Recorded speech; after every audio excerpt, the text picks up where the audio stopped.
Voilà, je voulais vous demander si vous avez l'intention de créer le revenu universel.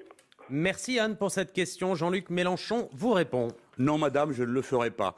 Il y a sur le revenu universel beaucoup de positions différentes, j'en conviens, entre celle de M. Bernard Friot, qui est certainement la plus aboutie et la plus construite, mais qui suppose une socialisation totale de la plus-value et qui organise la manière avec laquelle elle se répartit entre les producteurs, qu'ils soient au travail ou qu'ils soient au repos.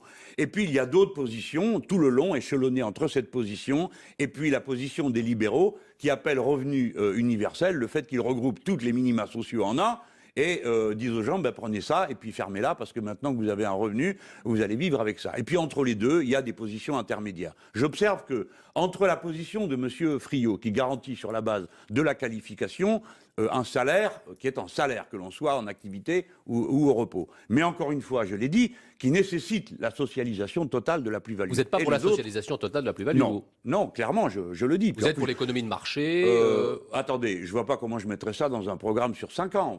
On n'en est pas là aujourd'hui. Alors, je termine. Et les autres, quand je regarde le revenu minimum qu'ils proposent, ben, réellement, il y a de quoi discuter.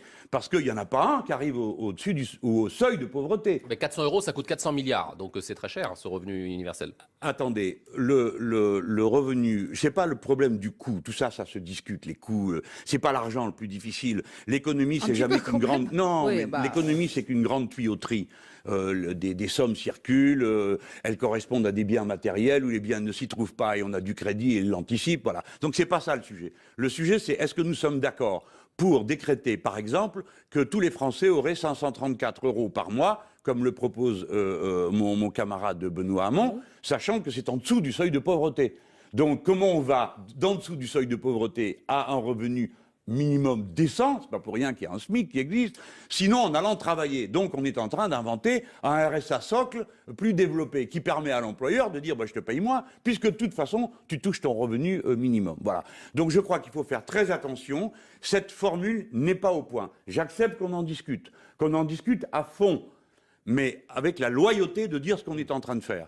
Et pas de proposer comme revenu minimum quelque chose qui est en dessous du seuil de pauvreté, en dessous du minimum vieillesse, en dessous du minimum de l'allocation handicapé adulte. Je trouve que ce n'est pas sérieux, c'est en quelque sorte fasciner les gens et semer des illusions qui seront ensuite destructrices pour eux.